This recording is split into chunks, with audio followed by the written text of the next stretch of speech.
Welcome to Conversations, and we are once again fortunate to have with us Ambassador Talmiz Ahmad, one of the most distinguished diplomats that India has produced, who has received awards from the Middle Eastern countries. He has served India for nearly 40 years, has been ambassador to Saudi Arabia, to Oman, to United Arab Emirates, and has a very good knowledge about the politics of the Middle East and India's relations with the Middle Eastern countries. Asked the ambassador about India's essential position that India took on Israeli attack on Qatar, which some people have expressed surprise and said that it shows that India's policy towards Israel might be shifting. But I don't think that one tweet and one comment and one release by the Ministry of External Affairs indicates any significant shift in the policies. But yesterday, when there was a vote taken in the UN General Assembly, for on the New York Declaration about recognizing the Palestinian state, India did vote for it. India did not abstain. India did not vote against it. Only 10 countries voted against that. So first of all, welcome to Conversations, Ambassador Saab. We are delighted to have you. Thank you. Do you think that that India's position towards the Gulf as a result of this attack is, or towards Israel, in any way changed, especially given that it happened just a day after India signed an investment deal with Israel, and that was also signed by an internationally wanted criminal, Smotrich, who came to India? And do the Arabs also, like the Gulf countries, are they looking at India in a different light, given that particular deal and India's continued ambivalent policy on Gaza, making platitudinous statements and then voting with Israel on so many occasions at the UN? Is there any impact of that on India's relations with the Gulf states? I want to clarify to you, Professor. Our present government has been in power for 12 years and will be in power for another 3 years till the next election takes place. In between, there will be several state elections also. The government has made it clear that it is not seeking to play a political or diplomatic role in West Asia. People like me over several years have been asking India to play such a role. Many others have also written about this. And I have given you in the past references to what some of us had been agitating for. I must say to you with clarity and firmness, India has conveyed very categorically that this is a space in which it does not wish to enter. And if therefore this responsibility is assumed by China, so be it. We may sense a sense of competition with China at our borders, in South Asia, in the Indian Ocean. But we have no interest whatsoever in competing with China with regard to promoting a diplomatic role in the region, which will help the region gain stability, security, and what have you. What we have done, and I have mentioned this before, that we have very substantial bilateral relations with all the countries of the region. In September 2024, the Indian External Affairs Minister had a joint meeting with the 6 foreign ministers of the GCC. This is the first such meeting ever. And there is an action plan. The action plan is overwhelmingly economic in content and refers to logistical connectivity, health, technology, what have you. There is no significant role that India has articulated with regard to regional diplomacy. I think that India is well suited for it, but India has made it very clear that its principal relationship and principal engagements with the region will continue to be bilateral. And in those areas where it is important to have a relationship, joint consultation with the GCC platform as a whole, which will largely be economic in character, dealing with economic connectivity issues or some other issues that bring the region together. India will look at that. We don't have much clarity about what has been achieved since they met last time. But there is no indication in the public domain that India is looking at a diplomatic role in the region. Therefore, I would say to you that as far as the present scenario is in that sense not different at all from what the situation was a few years ago. There is no change whatsoever, and I don't believe there will be any change directly as a result of what has happened in Doha just a few days ago. Is it because India values its relationship with Israel so much that it feels that if it were to enter the diplomatic and security dialogue with regards to the Middle East, it would stand up as a very pro-Israel country and therefore undermine its economic and other relations with the Gulf countries and Saudi Arabia and even Egypt? If you remember, India invited Sisi last year for the Republic Day celebrations, and India has been trying to develop relations with Egypt and other Middle Eastern countries. Is that the primary reason why? Because India wants to have security relations with Israel and economic relations with the Middle East? I don't think it is as simple as that. With every country of the GCC separately, we have very substantial security and defense ties. And very regularly, you get reports of military exercises of the Army, Navy, and Air Force, and in the Indian Ocean, in the various parts of the Indian Ocean. Therefore, the security factor remains there on the table, but it is bilateral. So it is not as if there is only a security, the security relationship is confined to Israel.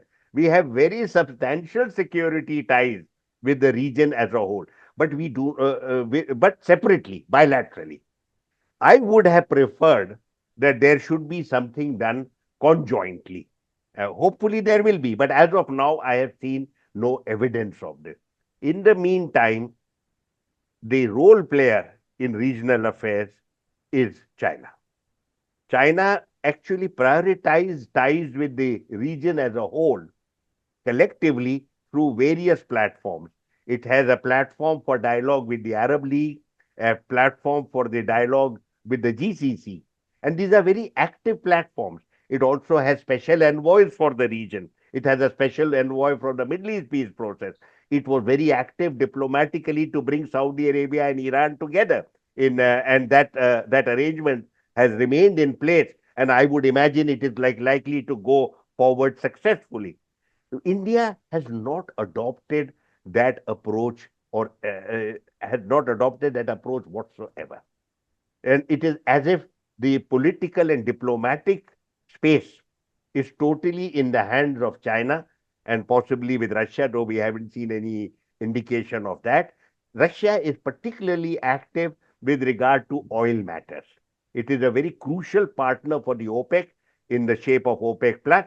And I think that's very important, not to be played down, because oil revenues provide 70 to 80% and possibly 90% of the revenues for the budget of all these Arab countries. And which is the major buyer of this oil? It is India and China are the major buyers and likely to be major buyers till at least 2050, if not 2060. So that is what India looks at. India has no interest in being concerned about what is happening in the region in terms of security, and what we call strategic partnership overwhelmingly remains bilateral. I want to ask about the situation with the United States and India. There seems to be some efforts from Donald Trump to sort of reduce the tensions, and suddenly Peter Navarro has been turned off. Someone has pressed the mute button on him suddenly, and he's disappeared briefly. So it does appear that, and Trump, as well as the newly appointed Sergio Gore, has recently said that we are very close to finalizing a deal with India. And he has even hinted that Trump might come to India in November for the Quad summit, re-emphasizing America's commitment to Quad.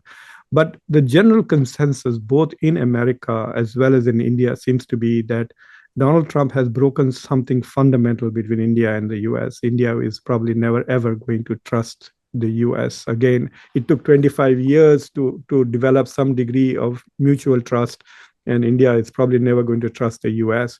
So, given the new, shall we say, less than trustworthy relationship with the US, is India's relationship with Israel independent of India's relations with the US, or if the India-US relations decline, India-Israeli relations will be impacted?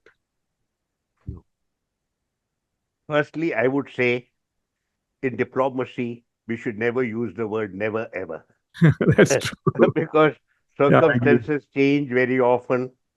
There is also I mean, there the is prime no minister's visit uh, to China as long recently. ago Palmerston said there are eternal interests.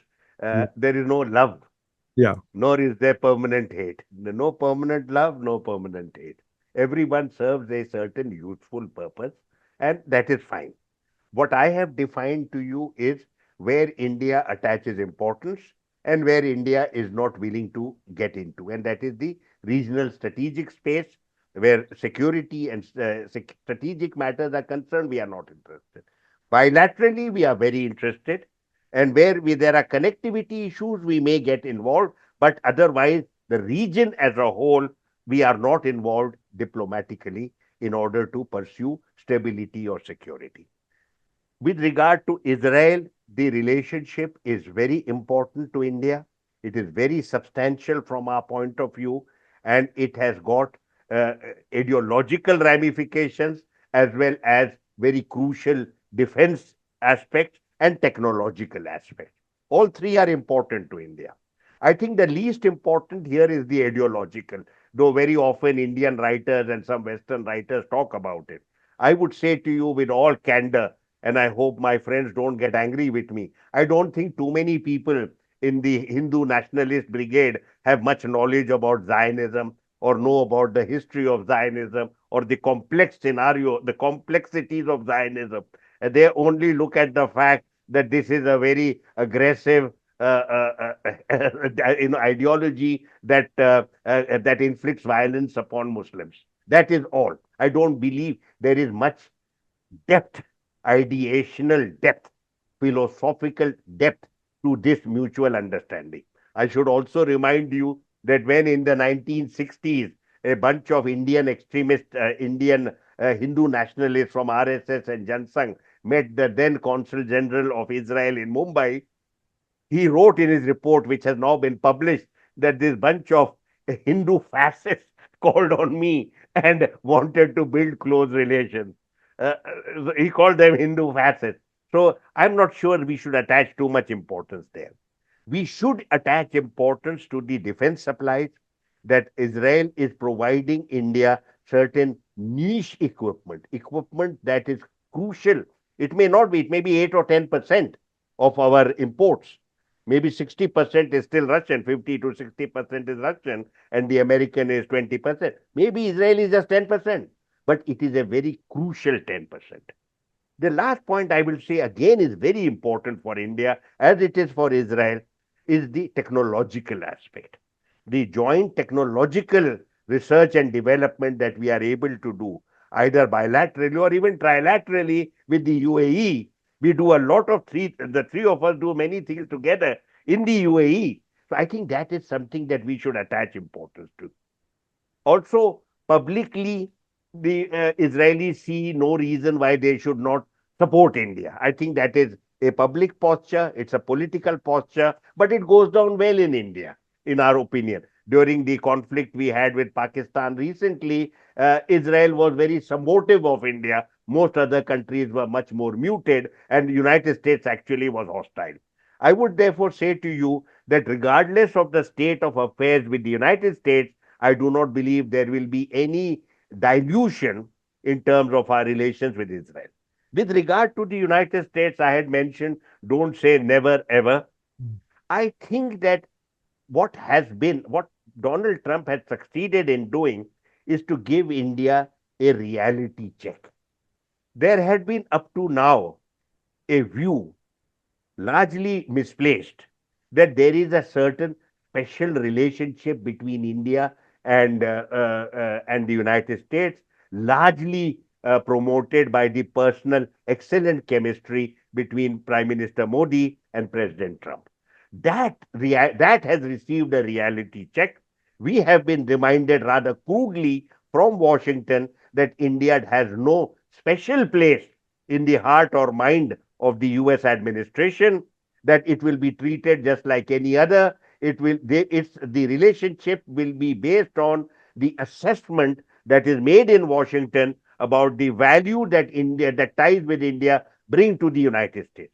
I believe that it is, see, Donald Trump is not known for depth of understanding of a gravitas. He's an instinctive person. He has been told by someone that we buy Russian oil. Many other countries buy Russian oil. United States also buys energy from Russia. The Europeans are buying a lot. The Chinese are buying a lot. We India took it very badly to be singled out. And this is not the kind of language you use in public. There is something called diplomacy, but I mentioned to you a short while ago, the one thing the Americans never resort to is diplomacy. And you know, this whole unleashing of this foolish individual, Navarro, I mean, we were embarrassed. I mean, let me tell you, as a former diplomat, I was embarrassed that this is an American spokesperson. He holds a senior position in the administration, but he is such an idiot. I, I This did is what I couldn't understand. I did a show Look at the calling him language, what the Peter Moron. arguments he's presenting. Sure, I did a show calling him Peter Moron, and some of the Yeah, arguments he made were quite moronic. yeah. You See, know. the thing is, but the point is, he could not have written that very foolish article in the Financial Times without having got it approved by the powers that be. Yes. What I think is we have got a reality check. It is not that the relations have broken down, they will be mended. There's a lot of mutual advantage, but it will not have the illusions that we had before, which I welcome, as I told you in my last conversation, which I welcome, because I don't want a relationship based on delusion, that you think the other guy is very close to me, but you actually know that he's a charlatan and is looking out only for himself. We don't want that kind of a relationship. There is a lot of substance that will go forward. And I had quoted to you Navtej Sarna, where he said that there is America beyond Donald Trump and there will be life after Donald Trump as well. So I think I would still repeat that, and I would say that there is these are important relationships. The United States and India have a lot of mutual advantage. There may have been a dilution of trust. Maybe it was misplaced, but that doesn't mean that the interests that we share disappear overnight. They do not. But I would also believe that this reality check could encourage India to reaffirm its strategic autonomy, rebuild its ties with the Chinese and the Russians, as we have shown at the BRICS forum, as well as with the SCO very recently at Tianjin. And I believe that is where we will go. The dialogue platform of the RIC is likely to my mind, could be a very important platform for a substantial dialogue that suits India's interest without in any way giving up on the interaction we have with the American through Quad or any other platform. Hopefully, this is my last question. I fully agree with you that India-US relations are not Modi-Trump relations. That is a big mistake which was made, especially by Indian media and Indian thinkers, that the Modi magic would carry the day for India. And clearly, at some point, we are going to be without Modi and Trump, but US and India will be there. But as a result of what Donald Trump has done with the tariffs, imposing 50% tariffs and making India feel insecure about their relationship, India has done certain things in reaction, such as, I think, Prime Minister Modi's overture towards China and Russia, the increased talk about RIC and strengthening of BRICS, and very clearly the pictures coming from the Tianjin summit of the SCO indicated that that there was some kind of a pivot taking place in India. Now, those are concrete steps that India is taking, and would those kind of steps then undermine this special relationship regardless of the leadership relations. That's my question, right? Like if you have a Very new good president. question, Professor, and it's a challenge for me to respond. Let me put it like this. The United States cannot have a zero-sum approach to diplomacy, just as India cannot have. India doesn't believe in alliances. We are nobody's ally. We are too large and too ancient a nation and too independent a nation to be somebody else's subaltern ally. We cannot be. It's not happening. The United States must have the good sense and maturity to understand this. Just as we have to recognize that there are several aspects of Indo-US relations that are important to us, the US should also realize that India is a very large country, 1.4 billion people. It also is one of the world's fastest growing country. It also has a very substantial GDP. It is a presence in world affairs. And certainly a country like India is not going to be straight-jacketed in some useless alignment dreamt of by certain people in Washington. We are going to have a multiplicity of relationships. India is not, India believes in a multipolar world order. We have reaffirmed this frequently. Whether the Americans like it or not, this is central to our diplomacy. This means we engage with Japan. Just before going to Tianjin, the Prime Minister went to Japan. We engaged with Japan, we engaged with Korea, we engaged with China. I would like to just make one very small point that the engagement with China and India's role at Tianjin was not a knee jerk reaction to Donald Trump. Many of these things have been built up over a period of time. Many things have been, Sino-Indian relations have improved over a period of time. There has been a lot of positive activity taking place at the border and also bilateral economic activity. I welcome this because when you start talking to each other, rather than with rancor and anger, you can always convey what is agitating you, what is crucial for you. And I believe the RIC platform, with Russia's presence, the three of us can have a very healthy dialogue because the commitment to the multipolar world order ensures that we will, at the end of the day, be on the same page. The Americans have to accept this. You cannot have either you are with us or against us, this kind of Cold War logic that agitated, that animated the American, and also after 9/11, if you are not with us, you are against us. The world is much too big for that. Nobody wants a second Cold War. Nobody wants to be straight-jacketed. Nobody wants to be put in a tight corner by the Americans and said, you do my bidding or else I will hurt you. This kind of approach to diplomacy is not going to help the United States, and no one is going to abide by that. You know, that was supposed to be a last question, but you prompted another one. I remember Dr. Jaishankar making an observation that how can we have good relations with China because China wants a multipolar world but a unipolar Asia, which is it was an interesting observation because at least from his point of view, he saw that while China wants to create a multipolar world, which would be without US hegemony. Essentially, that's what the multipolar world is, a code word for a world without US domination. But China would also like to assert its own domination in Asia. Would China then kind of step back in order to be able to have mechanisms like the RIC and a greater role for India in Asia? See, nobody grants you anything in world affairs. You should be worthy of that role. You should strive for it. You should have the domestic heft for it. Nobody holds your hand and says, come to the high table and sit here and we will honor you. It doesn't happen like that. Now, to respond to you, I have heard this remark many times that there is a view in India that China wants to be the dominant role player in Asia while it wants multipolarity in the world. I am uncomfortable with this assessment. I personally feel that Asia is an integral part of Europe and the integral part of the world. Apologies. It's an integral part of the world And if you're going to have a multipolar world order, you're going to have a multipolar order in Asia as well.